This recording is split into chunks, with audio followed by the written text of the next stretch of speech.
Assalamualaikum warahmatullahi wabarakatuh. Saya Angelin Syakila Farazin dengan NIM 25020058566 dari kelas LE10 akan menjelaskan tentang Rise and Fall of Business, lebih tepatnya analisis model bisnis GameStop. Yang pertama ada pendahuluan. Sejarah lahirnya GameStop berawal dari tahun 1984 dengan nama Babbage's yang berlokasi di Dallas, Texas, Amerika Serikat. Selang 2 tahun setelah itu, perusahaan tersebut berganti nama menjadi Babbage's ETC dan meluncurkan puluhan toko retail flagship dengan nama GameStop bersamaan dengan situs GameStop.com. Pada tahun 2004, GameStop menjadi perusahaan independen dengan namanya sendiri karena pergantian kepemilikan saham. Barnes & Noble Booksellers mendaftarkan GameStop menjadi perusahaan publik atau IPO pada 2002 dengan simbol GME. Pada masa kejayaannya setelah IPO, GameStop mengakuisisi sejumlah perusahaan dan toko retail seperti EB Games, Rhino Video Games, Free Record Shop, dan sebagainya. Yang kemudian pada tahun 2020, jumlah toko retail GameStop seluruh dunia tercatat di angka 5.509. Nah, masa kejayaan GameStop ini perlahan mulai padam sejak adanya Xbox Live, PlayStation Network, Nintendo, dan sebagainya.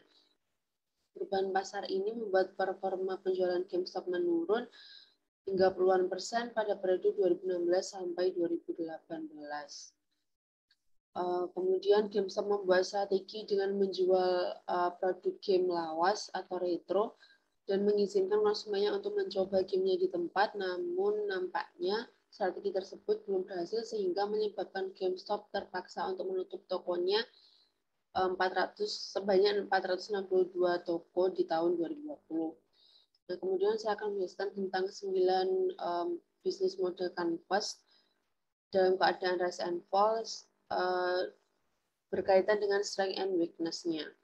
Dan di sini key partners-nya ada video game brands and technology brands, distributor, software publishers, partnership with academic institution, dan seterusnya. Jadi yang membedakan GameStop dengan produk lain yaitu GameStop bekerja sama dengan beberapa institusi pendidikan yang ada di Amerika Serikat. Itu. Kemudian untuk strength dalam keadaan rise-nya, GameStop adalah developer dari video game dan perangkat-perangkat keras terkait yang berbasis di Amerika Serikat, memiliki margin keuntungan yang tinggi dan bisnis tahunan sekitar 5 miliar US dollar, memiliki jaringan distribusi yang luas, serta terdapat sekitar 4.000 toko retail di seluruh dunia, memiliki banyak karyawan, lebih dari 30.000 karyawan, terdaftar di NYSE, dan memiliki pengaruh yang kuat di pasar saham. Telah diakui oleh Fortune 500, dan yang terakhir, GameStop telah mengakuisisi beberapa rantai retail yang telah memperkuat posisinya di pasar. Kemudian ada weakness dalam keadaan rise. GameStop merupakan pemasok bukan produsen, jadi memiliki ketergantungan yang besar pada pemasok. Kemudian ada dengan meningkatnya pertumbuhan game online melalui internet menggunakan konsol, permintaan GameStop telah berkurang secara signifikan. Untuk strength dalam keadaan fall, harga saham dari GameStop sempat naik hingga mencapai 374,51 US dollar pada Januari 2021 dan tetap melakukan perubahan sesuai perkembangan dan situasi terkini seperti pada era pandemi kemarin di mana GameStop banyak melakukan perubahan mendasar pada produk utamanya yaitu video game.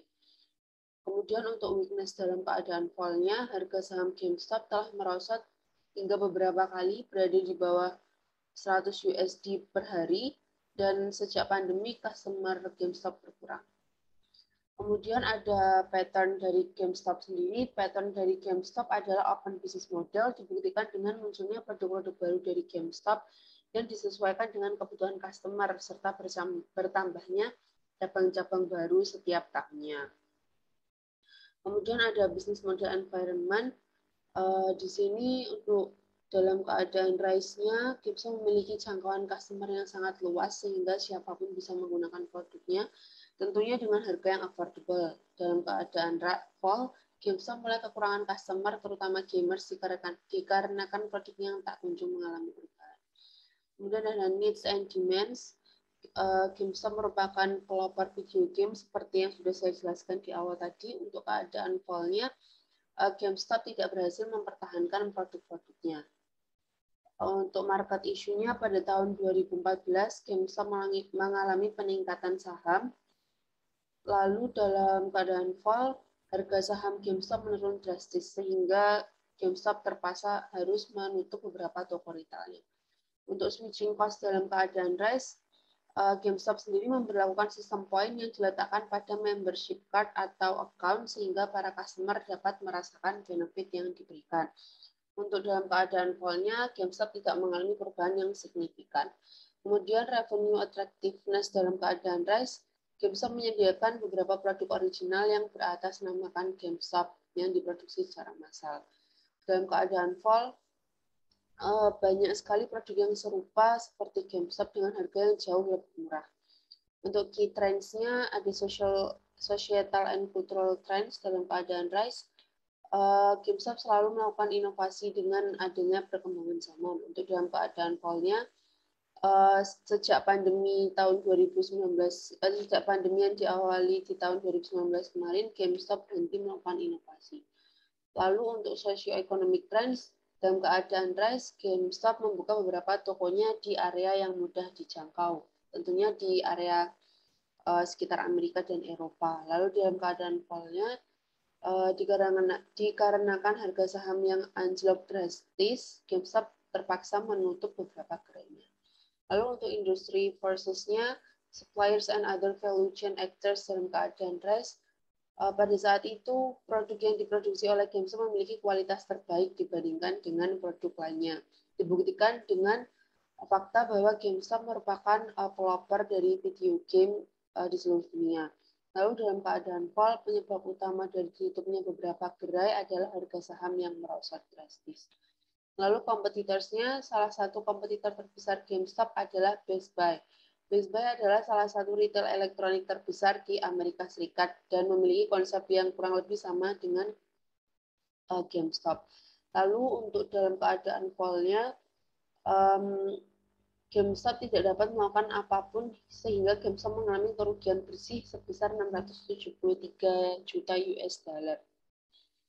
Lalu untuk substitutes products and services dalam keadaan rise, produk yang diciptakan oleh GameStop tentunya dipasarkan di beberapa toko retail yang tersebar di seluruh dunia. Untuk fall-nya, dengan ditutupnya beberapa toko retail dari GameStop menandakan bahwa penyebaran produk dan jasa juga berkurang. Lalu di bagian macroeconomic forces ada global market conditions dalam kondisi rise. GameStop menghasilkan 18 miliar USD pada tahun 2020 di negara-negara tempat ia beroperasi. Kemudian dalam keadaan fall-nya, GameStop mengalami kerugian sehingga menyebabkan perubahan pada pasar. Lalu untuk value proposition canvas-nya, pemeringkatan customer profile, saya namakan gaming GameStop. Pada customer jobs, melakukan pembelian terhadap produk-produk GameStop seperti PlayStation, Nintendo, dan Xbox, menjual barang-barang elektronik yang masih layak pakai seperti all type smartphone, headphones, video games, dan lain sebagainya. Dan beberapa customer job sudah saya tuliskan di sini. Lalu untuk pemeringkatannya, untuk yang important ada stay up to date, menjalin relasi melalui games yang telah dibeli, menjual barang-barang elektronik yang masih layak pakai. Lalu insignifikannya melakukan pembelian produk-produk GameStop, registrasi akun, improve skill, mengoperasikan game atau barang yang sudah dibeli. Lalu untuk customer pains-nya,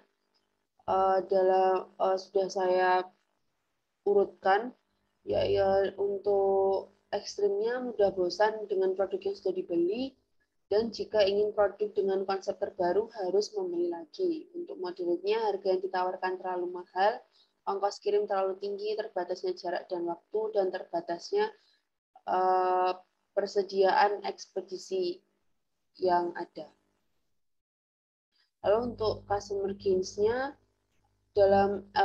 untuk esensialnya memiliki desain yang bagus, mudah terhubung dengan siapapun, dan stay up to date. Untuk nice to have-nya, user friendly, penerapannya mudah dipahami, membantu pengguna dalam menjualkan barangnya, dan efisien. Kemudian berikut adalah customer profile dari GameStop yang saya namakan Gaming GameStop. Lalu ada pemeringkatan value map pada products and services. Untuk essentialnya ada headset dan barang elektronik. Untuk nice to have-nya ada konsol, video games, gaming merchandise, dan mainan. Lalu untuk pain relievers-nya untuk essentialnya memiliki desain yang eye-catching, lalu aman diakses oleh anak-anak dan remaja. Untuk nice to have-nya bisa diakses dimanapun dan kapanpun, pengaplikasiannya mudah terhubung dengan beberapa pengguna. Lalu ada game creators, untuk essentialnya ada web app, online selling app, dan terdapat instruksi penggunaan produk. Lalu untuk nice to have-nya efisien untuk digunakan, user friendly, membantu pengguna dalam menjual barang. Lalu berikut adalah value map dari GameStop. Kemudian untuk fit-nya, berdasarkan hasil dari pengelompokan value dan customer profile yang sudah saya jelaskan di atas tadi, dapat disimpulkan bahwa keduanya saling berhubungan atau fit. Terbukti dengan adanya kesinambungan antara produk dan jasa yang ditawarkan, tata cara penggunaannya, kebutuhan customer, dan lain sebagainya. Kemudian solusi yang saya berikan untuk meningkatkan kualitas perusahaan diantaranya satu, menambah beberapa bahasa, mengingat pengguna GameStop tidak hanya orang Eropa dan Amerika saja, melainkan di seluruh dunia juga menggunakan GameStop. Jadi GameStop perlu menambah beberapa bahasa dari beberapa negara. Kemudian menambah jasa ekspedisi dengan tarif yang lebih murah, lalu selalu membuat inovasi-inovasi baru dan menambah fitur update untuk seluruh produk, sehingga customer tidak perlu repot-repot untuk membeli baru barang yang sama. Kemudian ada conclusion, berdasarkan analisis yang telah saya lakukan, dapat disimpulkan bahwa GameStop adalah salah satu perusahaan yang berhasil di bidangnya, melihat dari banyaknya toko yang berdiri di berbagai negara dengan customer yang tersebar luas di masing-masing negara tersebut. Dengan tingginya antusiasme masyarakat tersebut membuat GameStop memutuskan untuk mendaftarkan dirinya sebagai IPO, sehingga masyarakat dalam melakukan engagement dengan cara membeli saham GameStop. Namun beberapa tahun belakangan, GameStop mengalami penurunan saham yang sangat drastis sehingga terpaksa harus menutup ratusan tokonya. Hal ini menyebabkan GameStop mengalami kerugian yang sangat besar. Maka dari itu beberapa hal perlu dilakukan untuk membuat GameStop bersinar lagi, seperti menambah beberapa bahasa yang sudah saya jelaskan tadi, menambah jasa ekspedisi dengan tarif yang lebih murah, dan menambah fitur update sehingga lebih efisien. Kemudian yang terakhir ada lesson learning. Yang pertama, jika ingin bisnis terus berkembang, maka harus terus melakukan inovasi dan memperhatikan apa yang dibutuhkan oleh masyarakat.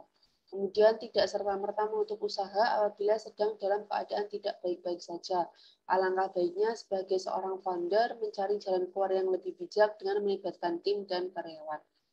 Yang terakhir adalah melakukan evaluasi rutin untuk melihat perkembangan bisnis dan menganalisis apabila telah terjadi perubahan. Sekian penjelasan dari saya. Apabila ada kurangnya, saya mohon maaf. Wassalamualaikum warahmatullahi wabarakatuh.